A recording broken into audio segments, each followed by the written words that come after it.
watching and wants to log in. I can Alrighty. very, very Give brief. us a brief. I know someone who watches every single one of the meetings I staff that gets streamed. Given we are So- talking about rules tonight, we will follow the rules. Right. It's a long-standing crush on you, Mary. Oh, okay. Oh, geez, Alex. I'm just excited to say something different. You know, So you, we're good. did you already bring to order? We are in order. Okay. We are doing the meeting procedures and then we will do the agenda. Oh, boy. All right. So for anyone watching tonight's Development Review Board meeting via ORCA Media, tonight on March 2nd, you can participate in the discussion if you so choose using video or telephone access options. For the full video experience over Zoom, you can type this link into your web browser.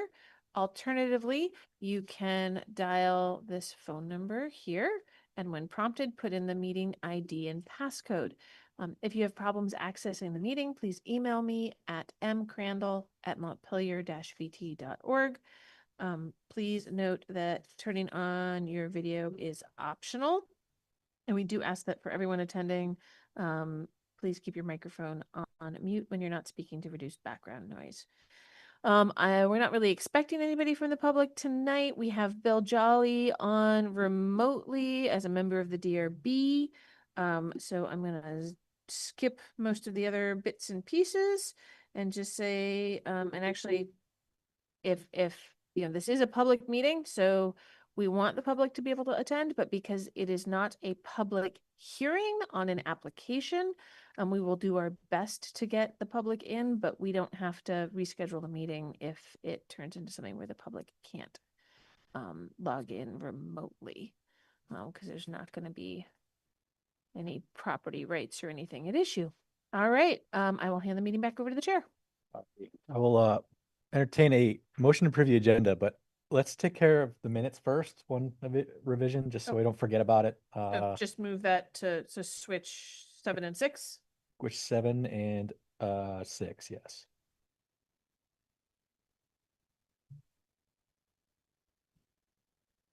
For motion. What do you want to have in the motion? Approve the agenda swapping 7 and 6. Oh, okay, so moved. I thought you wanted me to mind We have a read second. You can make motions, by the way, bro. Can I second? I Yeah, can second. you can. I second. So all those in favor of the agenda as amended, say aye. Aye. Right, we have a agenda. Okay. So comments from the chair, I will keep it brief in that we'll just get to it in discussion of the rules. So first order of business is approval of the minutes from 2/16 and 17. Yeah, it said, I said 2/16 on Yeah. the on the agenda, on the but agenda, but it's the correct. 17. That Monday, Tuesday situation will get you. I don't have any. I thought you had something and that's why you wanted to move them. No, I just didn't want to forget because, you know, our discussion can be less structured on the rules. So just in case. So I make a motion to approve the minutes. Is there a second? Second. All those in favor of approving the minutes, say aye. Aye. Great. The minutes for February 17th have been approved. Okay, the main order of business this evening is the proposed rules of procedure for the board. We discussed a draft of these on the meeting on the 17th. And want to make sure that you know, any members of the public that saw that meeting, also board members had time to really dig in and review the changes. So ample time. Kevin, I know you were not here, but it's Here, so the short review of that would be helpful. I can give the shortest review and Meredith can add in, but essentially, you know, the changes were largely recommendations from the training we had from the Vermont League of Cities and Towns just updating our regulations to be consistent with the recommendations. And a couple things I think on attendance and that's about it. There was actually an interesting discussion on public comment, Public comment, yeah. Right, 'cause Which- which was originally its own thing, the way the city council has sort of formalized its public comment. And we realized, actually Catherine pointed it out, that it didn't need to happen. That it could be embedded in other things, and that anything that came up that was outside of a hearing matter could be deferred by the chair to other business. Yeah, so instead of having a defined general business time slot in the agenda like city council does, where they're like, here's this 10-minute window, anybody who has general business, like inviting general business comments. Instead of doing that, which is what I proposed in the draft previously, there is now a line in order during meeting, section 5, where we have this line that says speakers must refrain from repetitious speech or speech that is irrelevant to the business of the board. After that, we now have a line that says that the chair's prerogative, speech that is deemed irrelevant to a given matter may be deferred to the other business agenda item. Okay, makes sense. So that way, if something comes up, we have a way to deal with it. Versus Without getting sent off into the. Well, it's also not the business or the mission of Right. this group to entertain general That- business. Yeah. That makes sense. because the board has a much narrower scope of what it's supposed to be handling than planning commission or city council. So that was sort of the midline. So that was one of the big pushes. Some of this was just making things consistent with other documents. So the changes to the conflict of interest provision, instead of doing duplicative things, it's now just referencing the state requirement and policy and the city's larger policy. And making clear that, getting out references to the civil procedure rules of evidence that were in here, and instead just incorporating and being clear about the training we had about, yes, you have to determine relevancy, but you can still let people speak. Right. And that way we won't get into those kinds of disputes like we've Yes. had in recent months. There was also a discussion about maybe having some of the sections just on order of the meetings and also the conduct of hearings, maybe having those on like posters that can be brought in during the meetings to have on the wall, so that those subsets are available if there starts to be an issue. Versus them having to go through an entire packet of the rules of procedure when we're like, oh, maybe you should review that. And also making sure that on the DRB's website, those rules of procedure and certain things are called out for people who are trying to learn about what's the meeting going to be like, sort of bring these into an educational phase early on for applicants. So we're trying to do that. Do keep an eye on the planning department website. Nick has made a bunch of changes to the website so that there's a clear applying for a permit section now. That should help people, we hope. But this is another thing, once we've got these rules approved, where I'm going to try and do updates on that and do a little more preliminary education on, now that we've got the rules. And plain language, as much plain language Yep. as possible. As much plain language as possible, on the website in particular. So do you want me to go through Bill's comments? Yeah. Just so that and especially because we do have Bill on. Let me go. I'll put this on share screen. Oh, hold on, I have, nope, okay. Sorry, just had to check my email real quick. These things are coming in.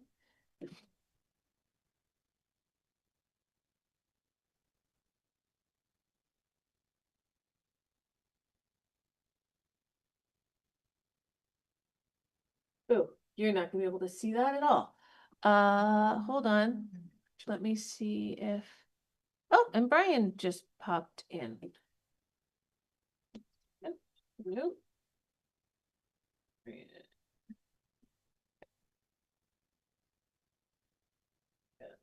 Okay. Hi, Brian. Oops, he's not connected to the audio yet. It's attempting. Let me see if I can.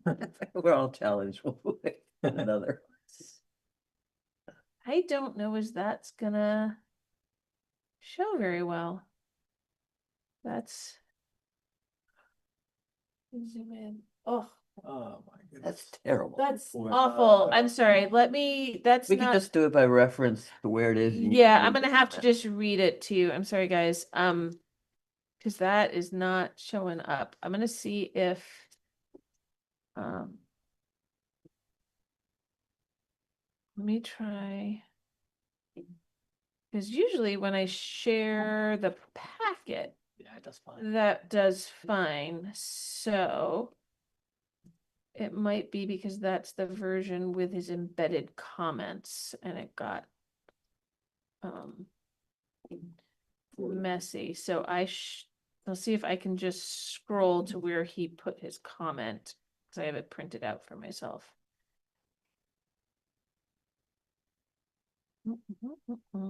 My first one is section 4E, All right. right, which we talked about.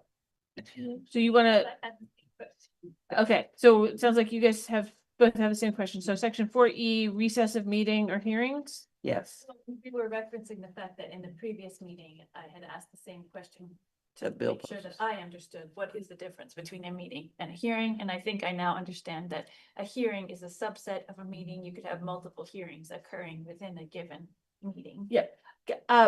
Bill and Brian, could you hear Elvira? Because the microphone was pointed away from her. Sorry.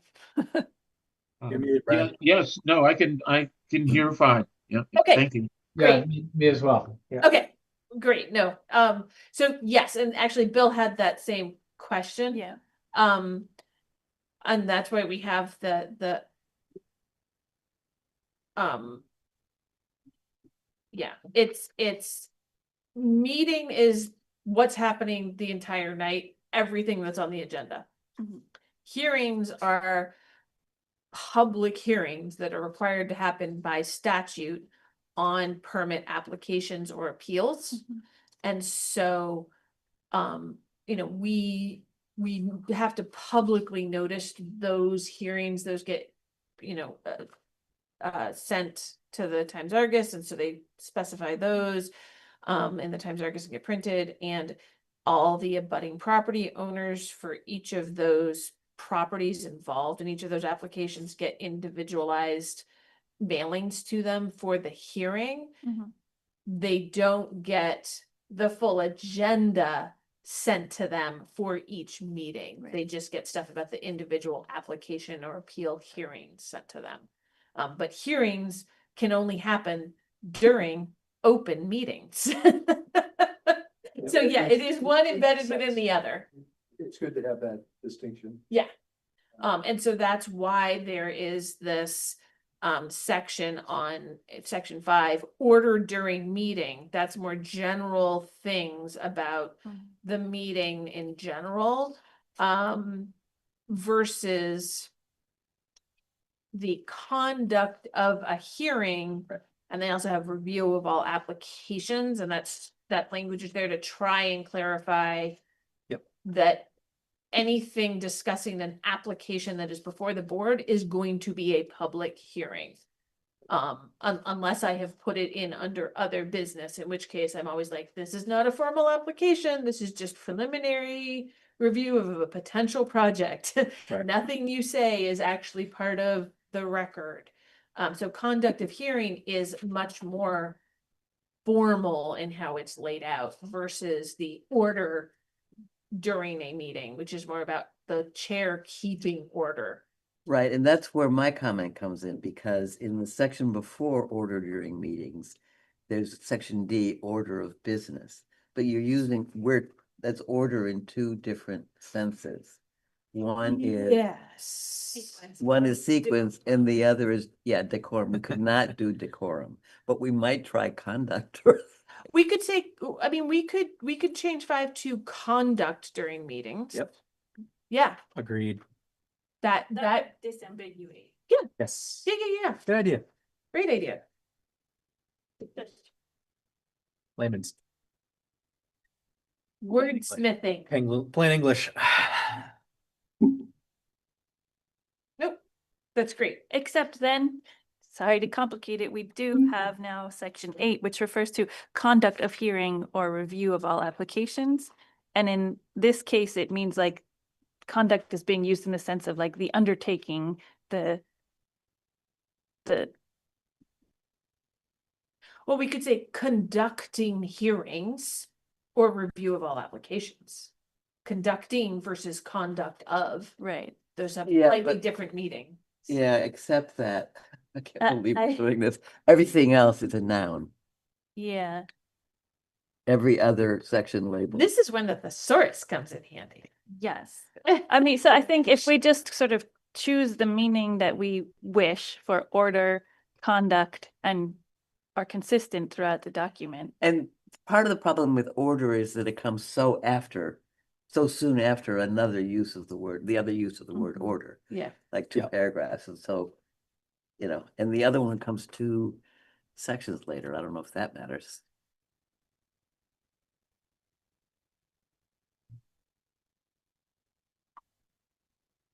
I mean, it's How also, about just having hearings or reviews of all applications? Yep.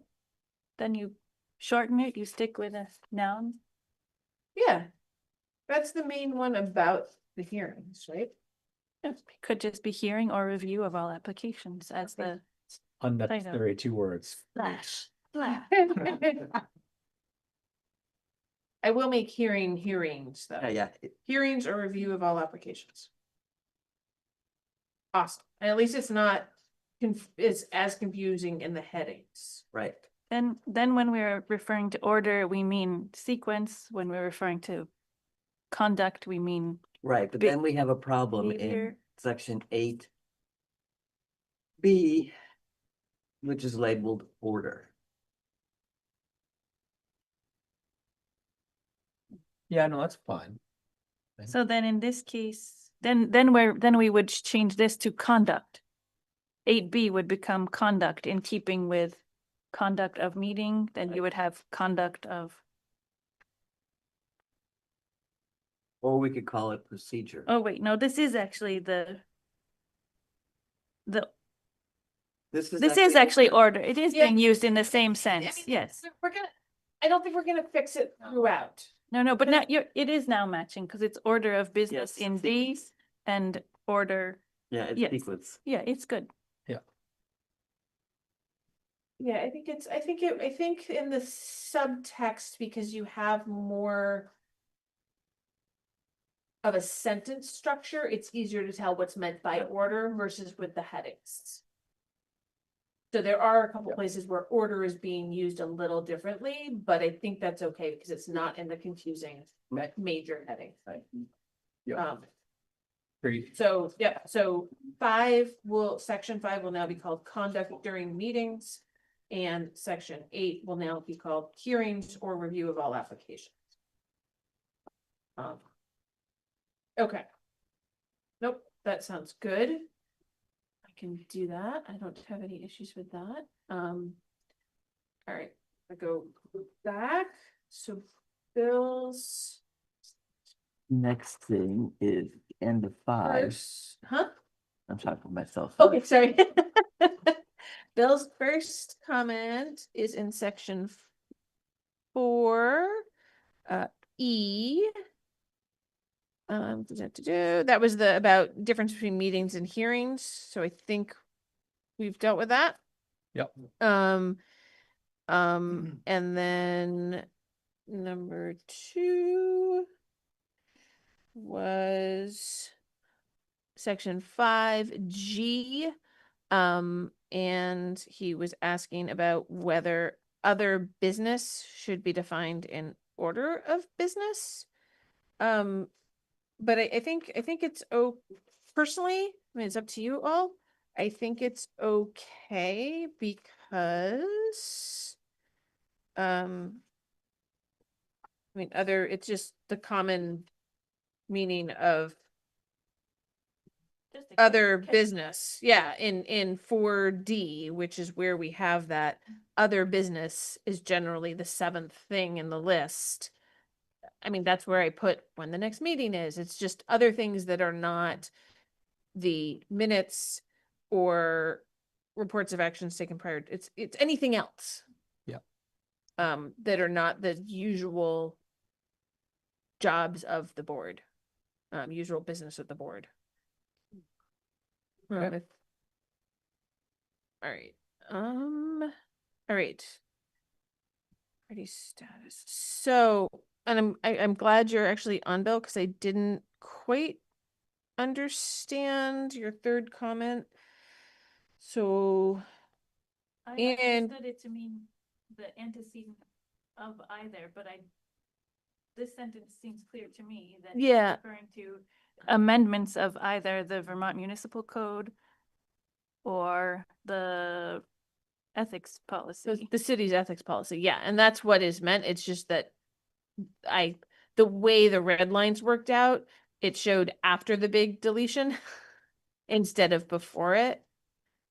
So yeah, of either is referring to the amendments of either of those documents. It's just a way to make sure that we're not tying ourselves to those specific versions. And also don't have to keep updating this paragraph every time one of those governing documents gets amended, which I'm expecting the city policy will probably get amended in the next year or so. Well, it's outdated. And with a new city manager coming in, we'll be able to work on some of those things. But it needs to be amended for consistency with the state requirements. Okay. so that- But Meredith, does actually the of either even need to be in there? Well, if it's not, then I need to put a colon in after abide by and number, I think, the others. Maybe to make it really clear that together with any subsequent amendments modifies both of those documents and not just the Montpelier ethics policy amendments. Yeah, that seems like that would be pretty clear. Of either is either unnecessary when you punctuate it that way. Okay, but that's just your interpretation. one or No, the other. I yield to your interpretation. Absolutely, that's fine. Although That was just what I was thinking. That it would be. I would point out that there are two ofs in the document that Bill looked at. I don't know what there is in the conflict of interest, how it worked out. Okay, it may be just the way it came through because mine has that as a red line. I'll make sure I'll proofread a final clean got it. It's to make fine. sure that It's there's fine. nothing funky. It's fine. It was just the red lining and the Yeah. blue lining and whatever. Yeah. So I'll make sure to review that. Okay, so then we zip to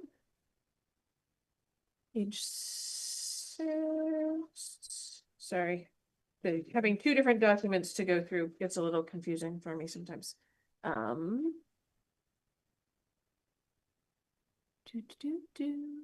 right, so here.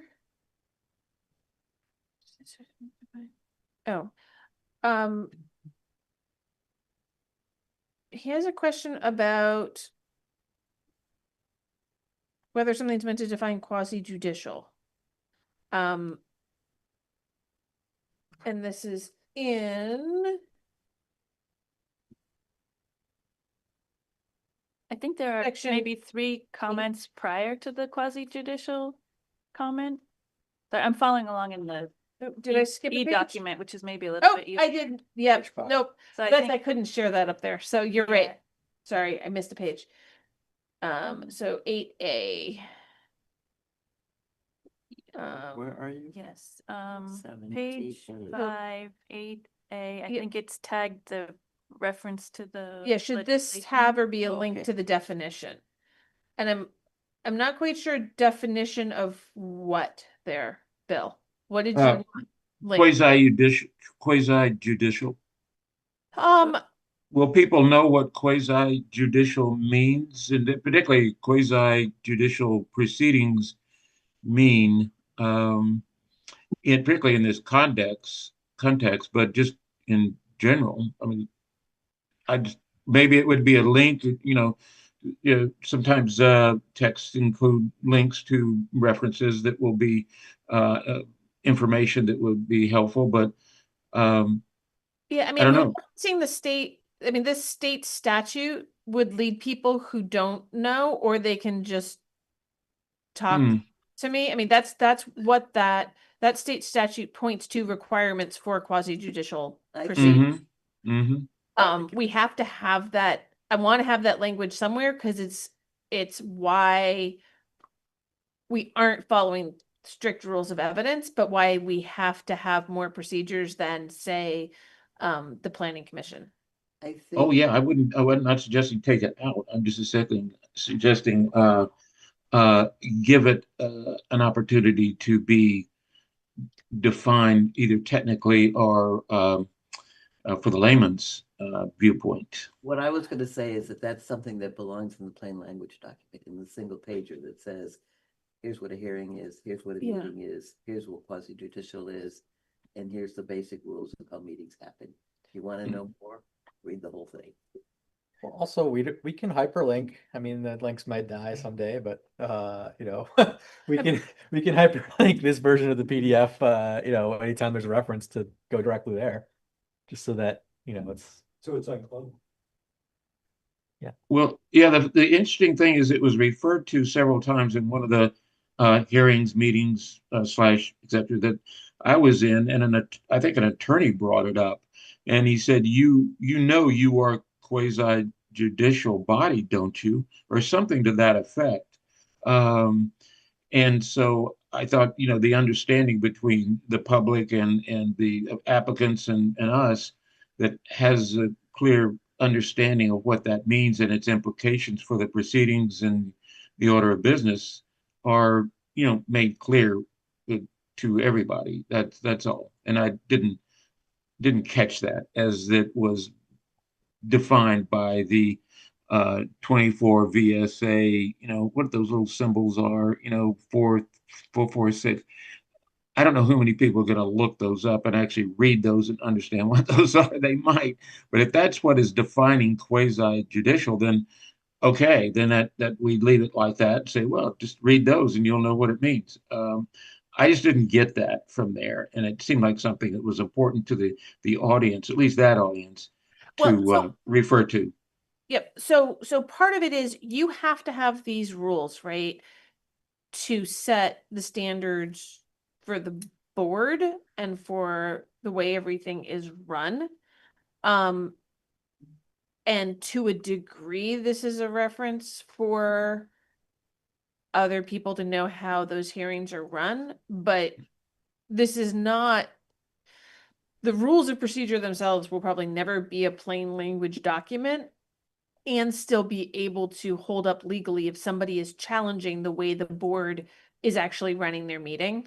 So that's why we have different references in here. It's also in case the state or somebody else makes changes so that we don't have to try and nitpick specific language in some of these. That's why there's statutory references in a lot of places instead of Yeah, specifically spelling out like what an interested person is. yeah, So okay,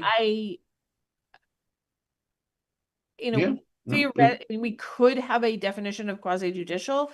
It's also, I'm not 100% sure that there is a really clear definition in statute about what quasi judicial is versus just a long list of things, which is why I think Alex's idea of us trying to take some of the training language from VLCT, but then also make it even clearer for what,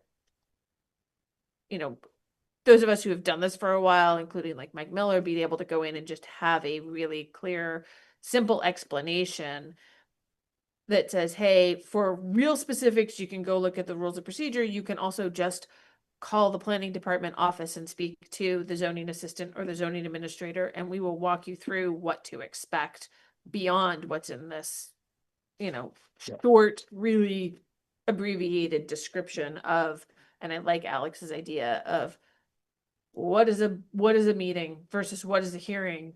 What does it mean that the DRB is quasi judicial, but the design review committee is advisory? Like, Yeah. what do those different things mean for these steps that I may be having to go through? And put that there versus try and make the rules of procedure longer and deeper when it's in large part supposed to be here's the core bits that have to be followed. That's my suggestion on how to deal with that question. And I'm open to whatever the board decides on. I think But- that's a great idea. Actually, I was just sort of drafting sample plain language. No, Sorry. couldn't no, no, stop no. myself. We will take all the volunteer help you guys It are was willing to volunteer. throw our way. We're good. We'll get that. So- paid when we So talk about yeah, it. we are Wonderful. totally happy with any kind of assistance like that, because yeah, we're busy. So that would be great. Sorry, we're working on like a mission statement at work, so I'm totally. like, Oh no, that's awesome. That's awesome. Can't stop. Yeah, I Um, think it's more important that we define like the things we need to do in order to operate as a quasi judicial body than get Yeah. into defining it, because yeah, I don't think anyone can. Yeah. And frankly, It's in the not- time that I've been on the board, it hasn't come up except for that one. Yeah, So I think it's on the person who brought it up and not on us. yeah. Nope. Okay, so comment number 2 on the same page, about the, it was in the .5 there under schedule of hearing or review of applications, about the fact that the chair is going to need to explain, and this won't be like super in-depth, but explain that only an interested person who has participated in the hearing may take an appeal of any decision issued in the proceeding.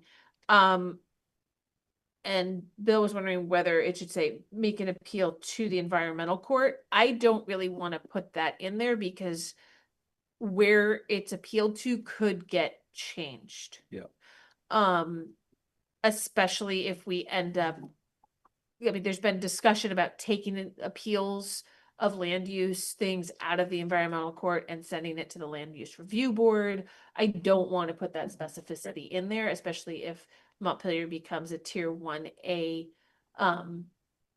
location, or at least parts of Montpelier, which means that things would, like Act 250 would get nullified, it would come to here, so maybe tier 1A items might end up getting appealed to the land use review board, other things might go to the environmental court, I have no idea, I don't want to specify. That makes sense. Mhm. Mhm. And then item 3, question, or item 3 on this page, Bill has a comment about party status and relevance or relationship to the application or applicants seem to be a rather important concept that should be defined more clearly or legally. And that has to do with, I think, item 7 here about the chair will swear in the applicant and his or her representative and all those believing themselves to be interested persons.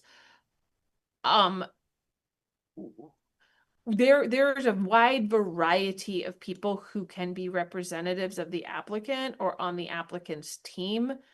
I would not want to really clearly represent that. I mean, sometimes it's a relative, sometimes it's an attorney, sometimes it's the engineer Yeah. on the project. If it's a sign issue, it might be the sign designer. There are a ton of people who could be representing the applicant. And basically, as long as, you know, sometimes the applicant is there in the room, but they don't have the technical expertise to be the one presenting the project. I would not feel comfortable making that more specific myself. I don't want to limit people as to who they can opt on their team to have speak for them at these meetings. I agree. Great, Yeah, I agree. but yeah, make representative plural representative. Yes. Can do that. Plural, awesome. All right, so immediately next page.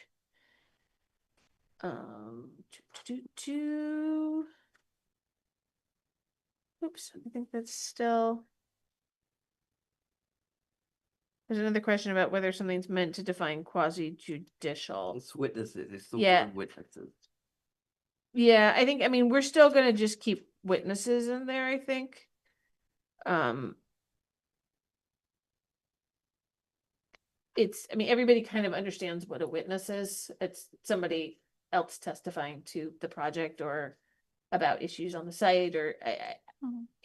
it's not, I think if we start defining it, we again run into problems where we're starting to like bleed over into evidence or something and we don't want to go there. Yep. Just for consistency, I noticed that his, her, there is used throughout most of the document. In this case, it's only his, her. Again, Oh. just for consistency. Where it's kept. In this line that we were just reviewing, Right. there is not used, but in most other cases, I think it it's- is. Didn't the his her got completely deleted? No, Number for 7. throughout the Oh, oh, document, oh, oh, oh. it's his slash her slash there. There, so it's just a matter of consistency in determining Oh, yep. how Yep. you Nope, navigate. that was a grabbing something. I mean, this text was all just grabbed Sure, from sure. somewhere else. So thank you for that. No problem. Yep. No, that's perfect. Sorry, I had jumped on and you went back to 7. Perfect. Nope, I was looking at 9. Oh, sorry. It was just Yeah, where I got yeah, rid mine of too. his, her, Gotcha. and just say invite Yep. applicant or applicant's representative.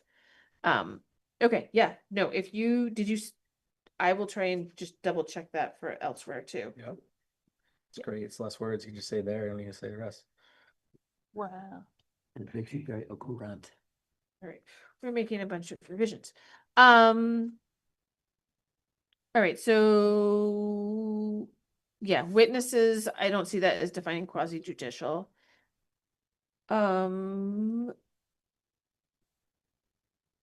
Oops, I've got an extra period at the end of 17 that I will erase. That at least in my version that showed up. You did say you asked about resetting the numbering, Bill, but I'm not seeing issues with the numbering. I think it's just things are a little look a little funky in the red line. So I'll make sure that the numbering oh, maybe you mean because we have 1 through 18 there and below it it's Yes, you're using A- different Oh, it's the A, alphabet. C, D. sub schemes. You're using And using it should A, be 1, B, 2, C in 3. one case and parentheses in I'll check another, that. and it isn't consistent. Usually you keep those. Yeah. You don't have Yeah. to, but usually you keep the Separate rules indentation. outlines. Yeah, I'll denomination. that's bad. It just yeah. so confused so easily. Yeah, it also I came from the grabbing stuff from other places. yeah, that's what happens when you pull Okay. those Thank you, Bill. in. It kind of looks kind of funky. Okay, you got it.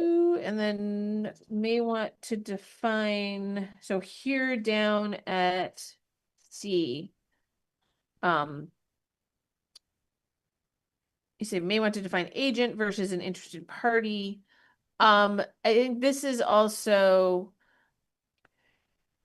this is just saying that you can have somebody else represent that interested person or party. So if somebody can submit comments, or somebody can have someone submit comments on their behalf, and have it still be the comments of the landowner. So the landowner can designate someone to come and make comments on their behalf, I think. Especially if it's an attorney, but also other people. I mean, this goes to the, somebody can send a letter and there can be multiple signatories on it. All those signatories are going to be considered having participated in the proposal, but really, I think it's referring more to, say, an agent representing a company. And so the company is the interested party, not their manager of that location necessarily, if that makes sense. Yeah. I'm not sure we have to really dig into this one. It's never really come up. The rationale is identical to the rationale for the applicant. Yeah, Right? the The Yeah. applicant rationale is is the same. allowed to have a variety of people Sure. to attest to their, and to provide information about their application. Yeah. And the Yes. same is true for any interested party. Yeah, and this, Yeah. I mean, when we had comments come up where somebody's like, well, can I have a lawyer come for me? Yeah. You can. Nobody has to have a lawyer, but you can opt to have a lawyer. It's the same sense to just make clear that anybody can come here and have assistance and have multiple people on their team to represent them. Would Yeah, we I, want you to know, strike in person since we have a dual format for Oh, participation? oh, that's a very good point. Just say participate. Yeah, any interested party may participate themselves or be represented by an agent or For attorney. example, Yeah. without Okay. specifying. well, yeah, Participate that's good. My a hearing Meredith, my themselves point in raising that question or was be that, represented by an Oh. agent or attorney. yeah, my point in raising that question was that, does this also include proxies as well, or maybe even powers of attorney? Somehow I think, an All right. interested party Next is page. rather Page vague. 7. Well, hold on, Meredith. The reason for including that comment in there was because the interested parties just is so vague. It doesn't, Oaths, all does it, oral testimony by witnesses to be given under oath or oh, affirmation administered. And so Bill was asking, is there a particular format that is required? oh, And that, Meredith, whoa, I'm going back to a previous there's one. not a specific, different towns use different language. Montpelier has traditionally, at least for the last, my entire time here, used the language that we put in. Where didn't we put it in here? I think it was. Yeah, so it's in section 8A, item 7, about swearing in the applicant, and we put the language in there. So that's there so that if people want to know what they're going to be asked to do, and also so that future chairs and vice chairs have that language in front of them, if they need it. I mean, I actually usually, for new chairs or vice chairs who come on, or vice chairs who haven't done this much, I give them a little cheat sheet that has this language about solemnly swear or affirm the testimony you're about to give in Mm. this matters the truth, the whole truth, and nothing but the truth under the pains and penalties of perjury. Did somebody at the last meeting, did somebody make a recommendation to change that actually? Trying to remember if somebody, Not that, but I'm wondering whether Bill meant the oaths part or the presentation of evidence become part of the record. Yeah, Oh. well, the Bill, oath itself. which did you Yeah, the mean? oath. Yeah, the oath itself. It's sort of But while I've got did your you mean the attention, oath or did you mean presenting of evidence?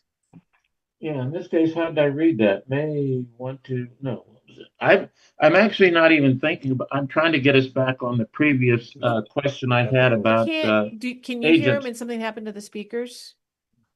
Can you not Because I hear didn't me? adjust it after design review when we had to crank it up. Right. Can you not hear We me? have written the whole oath in. I can hear That's you, what I'm saying. Bill. We wrote it in. Yeah, well, section that's good. Can you be my C7. Hey, interested Meredith, party? Can you be my interested party there, Brian? And sorry, yeah, and Bill's- tell Bill- Meredith to turn on her earphones or something like that. Yeah. Sure, Uh, Bill. Bill, we had It- to mess up with the sound. Try again. Oh, okay. I want to go back to a previous comment I had about agent and interested party, which even goes back even than the comment before that. Does this include proxies and powers of attorney? Somehow I think the interested party comment is still awfully vague when someone in that room has even a power of attorney to speak for the applicant in a legal way, actually sign for them and make decisions for them.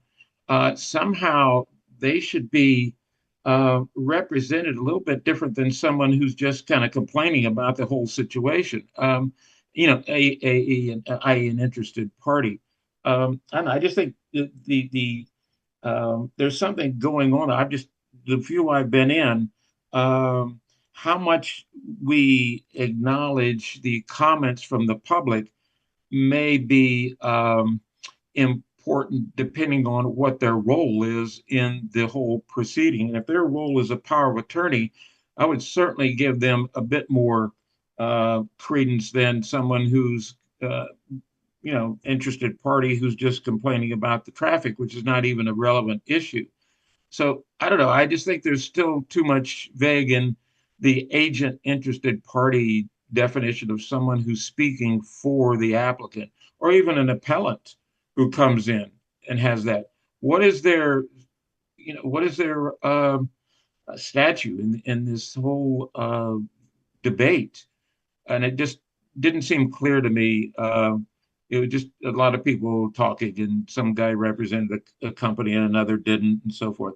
That's all. That I just want to go back to that one and make sure we are understanding that that includes proxies and powers of attorney as well. That they are speaking. An interested party is speaking on the behalf and in the same rights as the applicant does.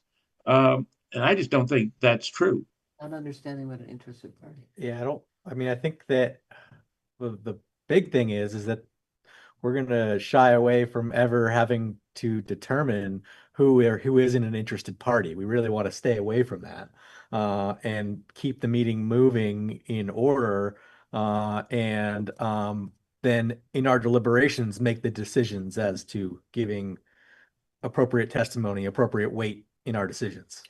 Also, the interested party category is in part defined by the people to whom Meredith is obligated to send notice of the hearing.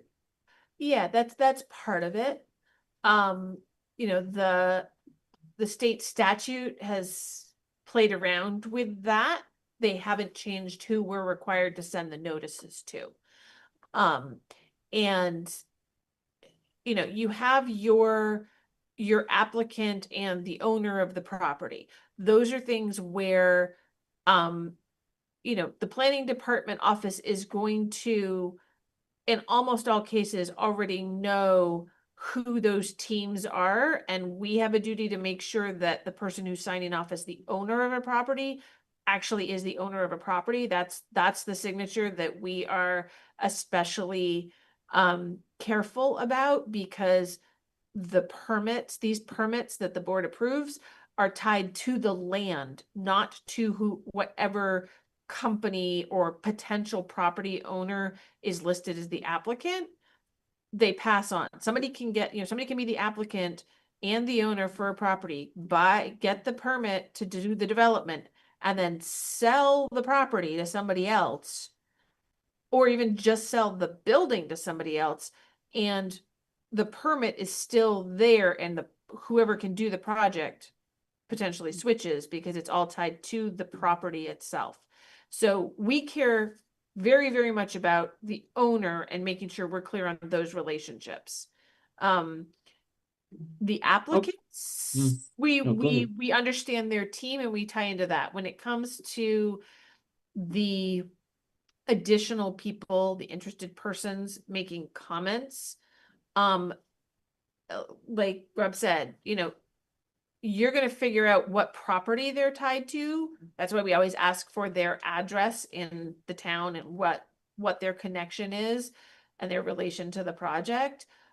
They will just testify to that, and it's going to be really up to the courts, if it gets appealed past you, to dig down deeper on that to make that determination about an interested party. If it's an appeal of a decision I've made that comes to you, there will need to be a little bit more investigation on that interested party status. But even then, just a basic showing of that is usually all we're gonna suggest that you need, that it's plausible that they have a connection and an impact, and then rule on it. Unless it's really clear to you that there is no connection, that would be the only time I think staff would say, let's, we recommend you actually kick this out because they don't have interested person status. No, It okay. would be, I haven't seen one of those. Well, and that's where the very clever refinement of adding in the conduct for the meeting and creating a focus on filtering out comments that may not be relevant rather than determining who has the right to make Yeah. the comments is a better focus Exactly. for Mm, energy mhm. and I Yep. think for the vibes. Yeah, Yeah. yeah, yeah. No, Yeah. that makes sense. Okay. No, that issue's handled in a different way, it sounds like, than I was aware of. Okay. Well, that's good. No, thank you for the explanation. That makes Yeah. sense. That You're makes welcome. sense. And All then, right. so on page 7, you had is there a particular format that is required? Do you mean about the presentation of evidence? Or did you mean about the oaths? The oath, primarily the oath. Yeah. Yep. Okay. So yeah, that's dealt with in section 8. Oh, okay. And then you had a comment about the board members asking questions and the chair or vice chair ruling on relevance and maybe being able to limit the scope of questioning and comments, saying that sounds very subjective. Mm.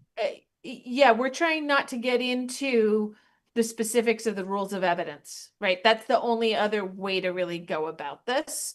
It is going to be subjective. It's going to depend in large part on what the application is.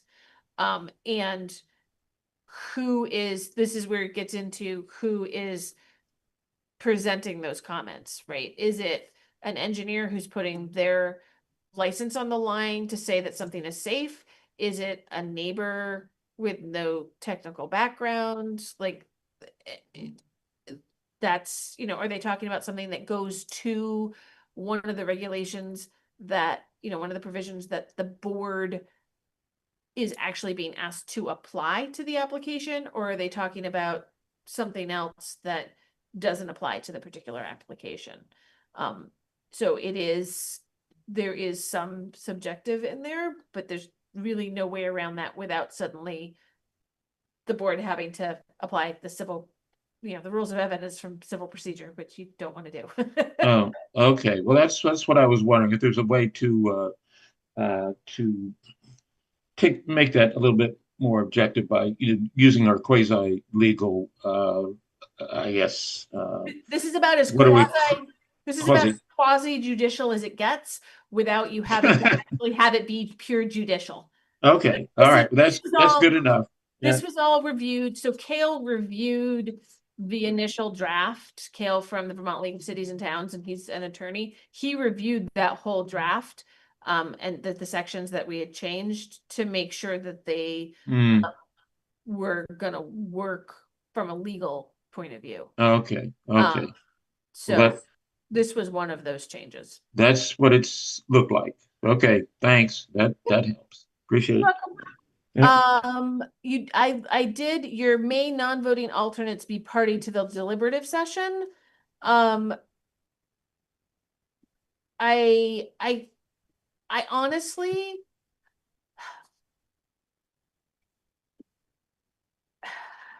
that one I didn't have a chance to run that back by somebody.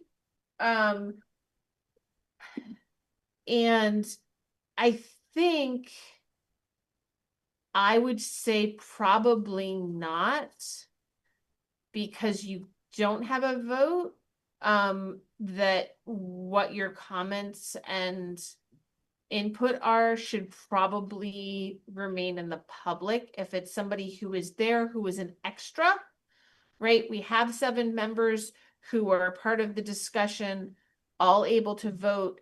There's an alternate, an 8th who's there, and can take part in the public discussion, but won't be allowed to vote. I think sending them into the deliberative session might get iffy. I can double check on it. I don't think we have to specify that here in sub I, as long as we know what the requirement is. Okay. Just curious, because it's come up a couple times for me, and I certainly don't want to exclude myself from deliberative sessions if possible, without knowing it anyway. So that's all. Well, Probably personal. So Bill, I think there has to be a decision made at the beginning of the hearing because the applicants need to know who they're making their case for. Mm-hmm. So that's why anybody who's had ex parte communications, anybody who thinks either they might have a conflict or they think there might be an appearance of the conflict are supposed to disclose that at the beginning of the hearing or before the hearing starts so that applicants and anybody else who is present for that application can petition to have somebody removed from the hearing if they so desire and have that weighed by the board. That needs to be disclosed at the beginning. So that decision would be made all at the beginning, and we wouldn't be deciding at the end of the hearing who's going into deliberative session. Right. Right. Yeah. No, And no, no, that makes sense. It's clear. I just wanted to know, what the basis for it was, but before, and that's happened to me, so that's why I was interested in it to make sure I'm doing that correctly. Okay, thank you. Okay. Okay, same page, bottom sub K. There was a note about the ex parte communications, and you said, assume this applies to applicants, agents, interested parties, and city officials. So an ex parte communication is discussing an application that's before you, basically outside of a public hearing. And that is separate from the packet of materials that I give you ahead of a hearing or something that I forward to you. Because, that'll happen sometimes on Mondays. I'll be like, hey, here's this late submitted comments from the department, or additional testimony or additional comments from neighbors. So anything coming to the board members on an application should be ferrying through the planning department office. If you get it some other way, it's ex parte communication, whether it's in writing or verbal. And It's the particular term that says are inappropriate. Correct. What is inappropriate? It's like, oh, you naughty boy, you shouldn't do that, or something like that. What inappropriate? Is there a penalty involved with inappropriateness? So I've been in situations pretty clearly where there's been discussions of all those parties about a particular issue that came up quite freely discussed. Only board members receiving this information. Right, this is about board members, Bill. Yeah. The applicants can discuss whatever they wish. Oh, I mean, with board members, with city officials. Not with board members, but with themselves, with their neighbors, Yeah, I mean, Bill, board members, if one of the board members wants to come into the planning department to talk about specifics with me, or actually if you want to have a conversation with the chair, Sure. right, one-on-one, separate, nobody else, you don't have maybe more than 2 board members. You definitely don't have a quorum. You can have some conversations, but it's really, you want to keep conversations, if at all possible, about anything to do with these applications in the public meeting. And definitely not with people in the neighborhood. If you go do a site visit, you're looking at the site. If you're doing it by yourself and it's not a publicly declared site visit, like, you're not talking to the property owner, you're not talking to the neighbors, you're not city council members who can go and do that.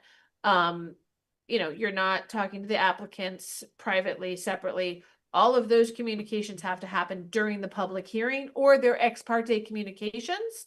If somebody happens to send you an email, or a neighbor comes to you on the street and starts talking to you about a project, then you want to be like, hey, I can't talk to you about this.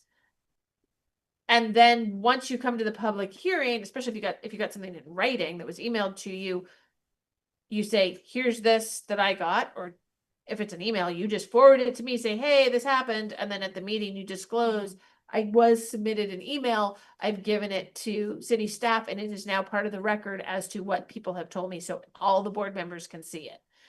If it's a verbal conversation somebody has with you at the beginning of the hearing on that matter, or even before it starts, you say, hey, so-and-so did start a conversation with me about this project and I nipped it in the bud. I didn't, have that conversation. I didn't talk to them further. They did say a couple things to me and here's my summary of what was said. And then you move on. You've added it to the record. But you don't want it to go on for any length of time because then that's just so much more you have to try to remember, but it's still making an imprint on you about the project. Okay, so this is not a ethical issue or a conflict is. of interest issue then? If you don't disclose it, it is. Could be, yeah. It could be. It's part Well, of. how could, well, yeah, that's what I'm Ethics trying to get requirement. at is, yeah, that's actually what I'm trying to get at is you say inappropriate. Is that mean it's unethical and it's a conflict of interest for you to have any discussions with the city council or somebody, an appellant or anybody who's not even involved, an interested party? I just want to understand, if it's ethical or a conflict of interest, then we can say so. I think that this is pretty standard language for how this operates in towns, and I think we want to avoid straying from what is standard unless we have a real reason to. Oh, okay, so Nothing- everybody's, okay, well, that's fine. I just want to make sure I understood the implications of it anyway. Yeah, okay. It's covered in the ethics training. There's a. Yeah, it's part of the ethics training. I mean, it is not a conflict of interest because somebody talking to you about something doesn't necessarily mean that you or someone close to you has a monetary interest in whether or not the permit gets approved. Right. Hmm, So it's not that kind of conflict of interest. okay, But you Just- have to disclose if there are outside communications and if they're in writing, they need to be submitted. okay, Part of the okay. record, so the entire board has the same evidence to weigh. Yeah, okay, we treat it as evidence. So it can be treated as evidence. Right. If it's and brought somebody- before the board, it becomes evidence as opposed to ex parte. Okay, I got it. All right. Yeah. And if you don't, it's unethical or may be a conflict, but it's not necessarily. It also, Correct. if somebody says so-and-so has been having all these conversations about the project, right? It creates a color of why are they not bringing it forward, right? It becomes, but it becomes something that smells like a conflict of interest, Yep. right? Right? It's the smell test. So that's why Yeah. it's important to disclose anything like that happens. That's what I would think about it, right? Yeah, yeah. All right. All right. Okay, all right, I think- gotcha.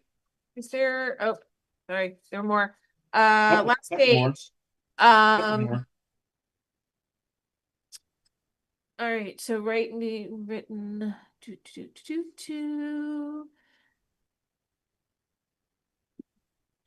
insert regular or quorum members.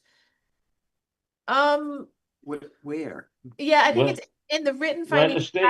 yeah. It's, I Yeah, mean, it has to come from, this is getting back to this other statement of ex parte, like, they have to be submitted by a regular member or probably even quorum members to make it valid. That's okay. Bill, It's related to the previous statement, and I understand the previous one now so this isn't necessary. so the decision is by the vote, right? The vote is Yeah. going to determine who made the decision. And the way Montpelier does it, and it's not going to stay here because it's not part of the rules of procedure. It's actually in the regulations about how this stuff happens. Ultimately, the responsibility for drafting the decision is the chair's responsibility, but it's been the way we do it here in Montpelier. It's delegated to city staff in part, and then I coordinate with the chair or the vice chair, whoever did the decision. Very, like, maybe once or twice in my 8 years here, we've basically kept open part of the deliberative session to have particular, like a particular paragraph that was particularly troubling and how to make it work to match the conversation be circulated to all the board members who voted on the decision. This doesn't need to be clarified in these rules of procedure. It's by saying the board's decision, that goes back to whoever voted on the decision. That's the Okay, decision. okay. The Um, board, yeah, And yeah. it's drafted by a member of the board or administrative staff appointed by the chairperson.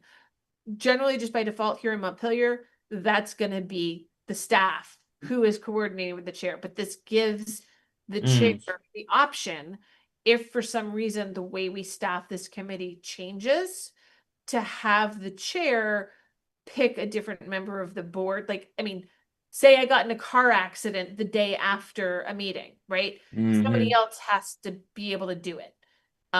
And probably it would be city staff, but there would be, right, this is in here to provide contingencies so that if for some reason the normal staff person can't draft the decision or how we staff this changes, the board's job can keep moving forward and the chair will just select somebody else to work with them to draft the decision. Okay, yeah, that's fine. I just thought the findings of fact written by a member of the board or even the quorum would have is the suggestion, but I understand they got to keep it a little flexible. That those findings of facts would have been written by either a regular member or the chairperson would be fine, but it'd be someone that's in the quorum who actually was voting on that particular decision. But I got you. Keeping it boards keeps it fairly loose enough so they could take under situations that you might not predict. Okay, so that's fine. Just questioning, who writes the finding of facts and why. Yeah. Okay. So Gotcha. sub C here in section 9, you had a question about Yeah. whether there should be limits on reasonable conditions. Yeah. No, and honestly, we could cut that whole thing out because it's in the regulations themselves if you really wanted to, but I think keeping it in here makes sense. And I mean, it's already there. Why cut out additional language? It's been there for Yeah. years and years. Reasonable conditions, it again, because this ties to the underlying act, that is limiting what kinds of conditions can go. But it gives notice to people as to the fact that the board has this authority and has accepted the authority to add, reasonable conditions, safeguards, time limitations appropriate under the circumstances. I wouldn't change that at all. I would leave that the way it is. Okay. Yeah, I was just saying, like you put time limitations, something like that. Examples of reasonable, or make it better defined. There's examples in the zoning regulations. There's Oh, okay. examples in the river hazard regulations, which under an appeal, you guys would be applying the river hazard regulations. It's Yeah. going to depend on what's before you. So I would not put any more specificity in here. Okay. Okay. And then your final question is about whether the request for official evaluations and information and report, whether it's conducted through admin, it's conducted through our office typically, but if, sometimes it's that you, sometimes it's that you direct the applicant to go do an updated traffic study, or sometimes it's you ask for an extra review of a particular part of an application by the Department of Public Works. If the Department of Public Works has a representative during the public hearing, you're going to them directly because you've asked it right in the public hearing. If they don't have a representative at the meeting for some reason, then you tell me and I go to the other department or departments that you've asked for further review. So it's a mix. It depends. Okay. Otherwise, it goes through our office or it goes through the applicant themselves. So it doesn't have to specify here. All it's doing is making clear, just like it's in the regulations, but also making sure it's here in the rules, right? The regulations give the boards the authority to do something. This is recognizing that the board has accepted that authority to be willing and able to say, this is not enough information, we need additional review, and it could be from multiple places. Okay, and that has to take place within the public hearing, is that right? Yes. Okay, that's what is The meant. applicant needs to have the notice that that's being requested, Okay, because I mean, yeah, the okay, applicant needs to know what's going on. yeah, And the board's decisions, the board has to make a decision to say, yes, we want this, right? A majority of the board has to make the decision on that. oh, okay, so that's even voted on within someone makes a motion to include referrals or evaluation requests. A member will make a motion and then it's approved and then it's voted on Yeah. to include, okay, Right, within because the you're gonna public hearing, have okay. to get that additional information, you're gonna have to continue the public hearing to another day. So Ah, that has to be by motion in the public hearing with notice to the applicant and any interested persons that are there, right? That the hearing is not over, you're just closing the meeting and the hearing is ah, continued to another mhm. specific day. And usually you're gonna say, how much time do you need to get this thing done? Okay, it's gonna be the next meeting, or it's gonna be 2 meetings from now before we come back on this matter.